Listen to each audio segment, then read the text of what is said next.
तारीख के सबसे अजीम फातिह की कहानी का आगाज एक ऐसे लम्हे से हुआ जब वो महज 12 साल का था। एक बादशाह के दरबार में एक खौफनाक घोड़ा लाया गया।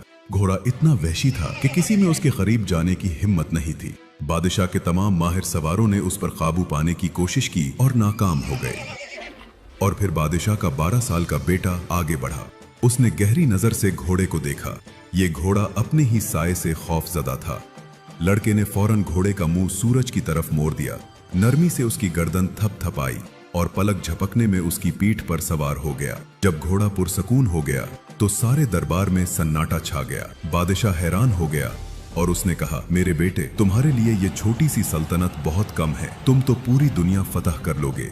यही लड़का तारीख का सबसे बड़ा फातिह बना, जिसे हम आज सिकंदर आजम के नाम से जानते हैं।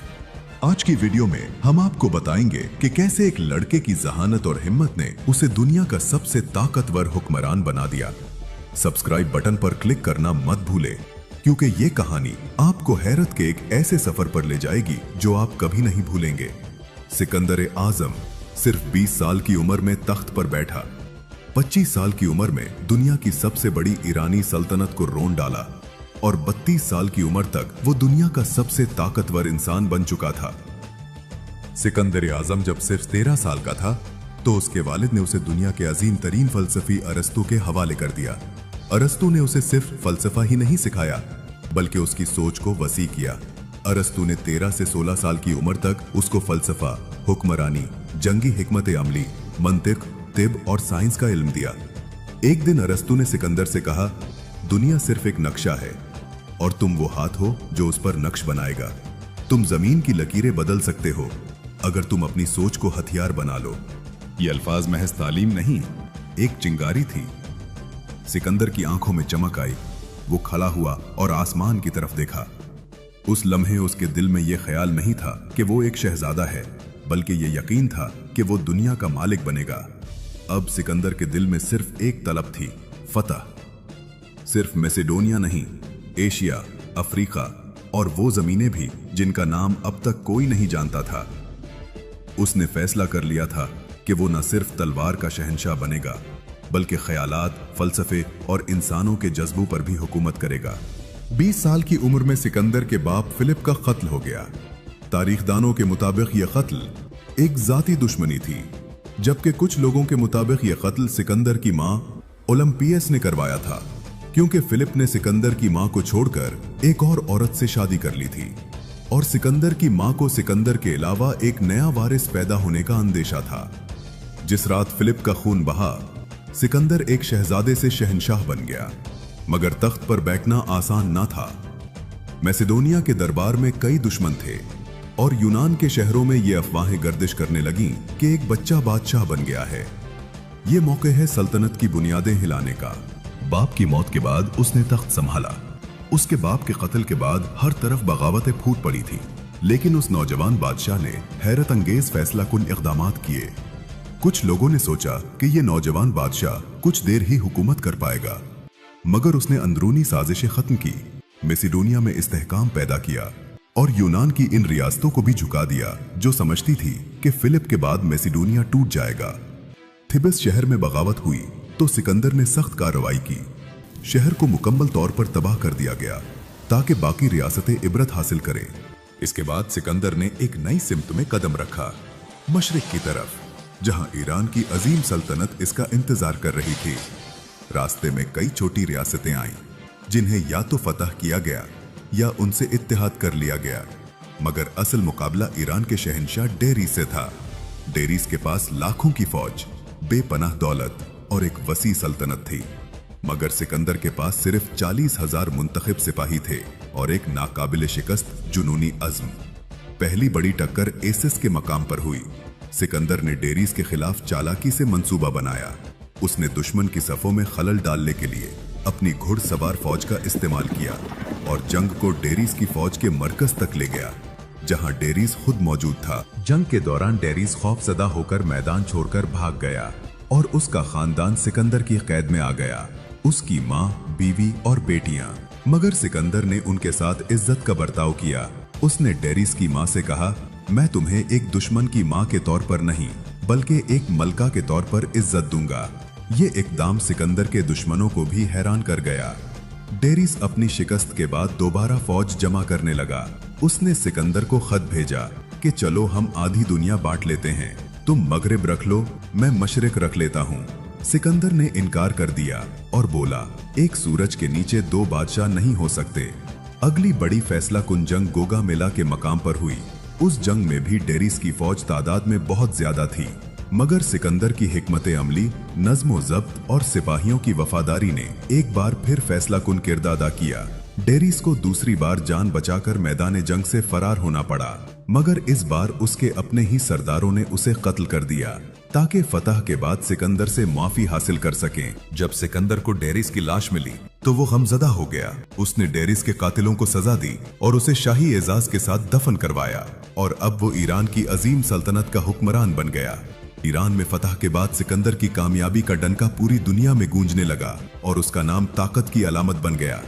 ईरान फतह करने के बाद सिकंदर की नजरें अब मिस्र की तरफ थीं, एक ऐसी सरजमीन जो सदियों से ईरानी हुक्मरानों के जुल्म की चुक्की में पिस रही थी।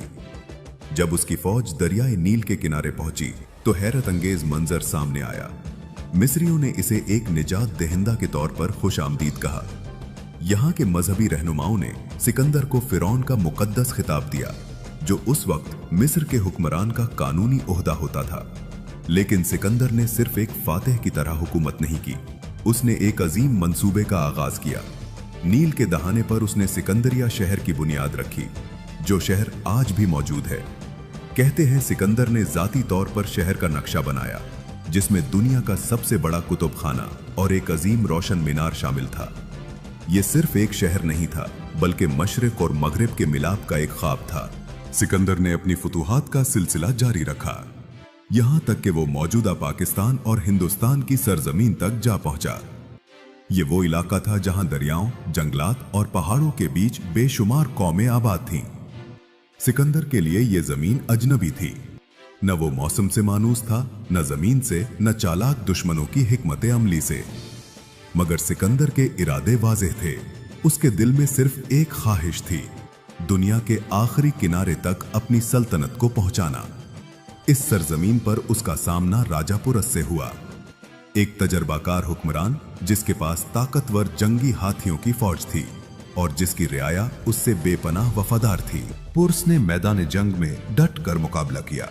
सिकंदर की फौज ने पहले कभी इस नौयत की जंग नहीं देखी थी। जमीन हाथियों से दहल रही थी, तीर अंदाजी महारत की इंतहा पर थी और दुश्मन के सिपाही पूरी जान से लड़ रहे थे। मगर सिकंदर वही था जो हर मुश्किल को मौका में बदलना जानता था। उसने दुश्मन की सफों में दरार डालने के लिए पहले हाथियों को अलग थलग किया, फिर तेज रफ्तार घुड़सवार दस्तों को इतराफ से हमले पर मामूर किया। सिकंदर खुद सफे अव्वल में लड़ रहा था, एक लम्हे को भी वो पीछे नहीं हटा। सिपाहियों ने जब उसे दुश्मन के नेजों के दरमियान देखा तो उनका हौसला दोगुना हो गया। सख्त और तवील जंग के बाद बिलाखिर राजा पुरस को शिकस्त हुई। वो जख्मी और कैद होकर सिकंदर के सामने लाया गया। सिकंदर ने उससे सवाल किया, तुमसे कैसा सुलूक किया जाए? पुरस ने जवाब दिया, एक बादशाह दूसरे बादशाह से जैसा सुलूक करता है। सिकंदर इस जवाब से बहुत मुतासिर हुआ। वो जानता था कि असल फतह सिर्फ दुश्मन को गिराना नहीं, बुलंद ज़र्फी से उसका दिल जीतना भी है। उसने पुरस को ना सिर्फ मुआफ किया बल्कि उसकी सल्तनत वापस दे दी और उसे अपना हलीफ बना लिया। ये सिकंदर की अजमत का वो पहलू था जो उसे सिर्फ जंगजू नहीं, अजीम फातेह बनाता था जो दुश्मन की इज्जत भी पहचानता था। उस वक्त तक सिकंदर ने एक ऐसी वसी सल्तनत कायम कर ली थी जो तारीख में पहले कभी किसी ने नहीं देखी थी। उसके जेरे नगीन मगरबी दुनिया का मैसेडोनिया और यूनान, एशिया एकूचक, मौजूदा तुर्की, मिस्र, मेसोपोटामिया की जरखेज जमीनें, ईरान की अजीम सल्तनत, अफगानिस्तान के दुश्वार गुजार पहाड़ और कबायली इलाके और बरसगीर की सरजमीन शामिल थी। इस वक्त तक वो दुनिया के नक्शे पर एक नाकाबिले फरामोश निशान छोड़ चुका था। मगर बरसों की जंगें, अजनबी जमीनें और अपनों की याद ने सिकंदर की फौज को थका दिया था।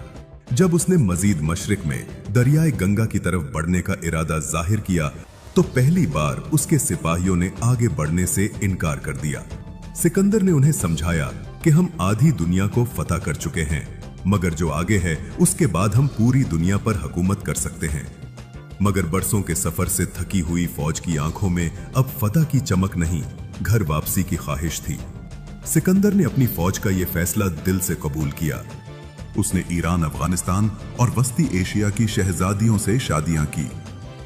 ये सिर्फ ताल्लुकात नहीं, सल्तनतों को जोड़ने की तदबीर थी। कहा जाता है कि आज दुनिया की आबादी के तकरीबन 1% लोगों में सिकंदर आजम का डीएनए मौजूद है। आधी दुनिया को फतह करने के बाद हिंदुस्तान से वापसी पर बाबिल के मकाम पर जो मौजूदा वक्त में इराक का इलाका है, वो एक पुरस्रार बुखार में मुब्तला हो गया। सिर्फ 32 बरस की उम्र में एक पुरस्रार बुखार ने दुनिया के सबसे बड़े फातिह की जान ले ली और वो अपनी अजीम फतूहात के बाद पहली बार अपने मुल्क मैसिडोनिया पहुंचने से पहले ही दुनिया को हमेशा के लिए अलविदा कह गया। 12 साल के मुख्तसर सफर में वो एक ऐसा कारनामा सरअंजाम दे गया जो सदियों बाद मिसाल बन गया। इसने आधी दुनिया को अपने कदमों में झुकाया। मैदान जंग से लेकर सियासत, इत्तेहाद और इंसानों के दिल जीतने तक सिकंदर सिर्फ शमशीर का नहीं, फरासत का भी फातिह था। और यूं एक नौजवान जो 20 बरस की उम्र में बादशाह बना, तारीख का वो बाब लिख गया जिसे आज भी दुनिया सिकंदर आजम के नाम से याद करती है। दोस्तों, अगर ये वीडियो आपको पसंद आई तो हमारे चैनल को सब्सक्राइब करें।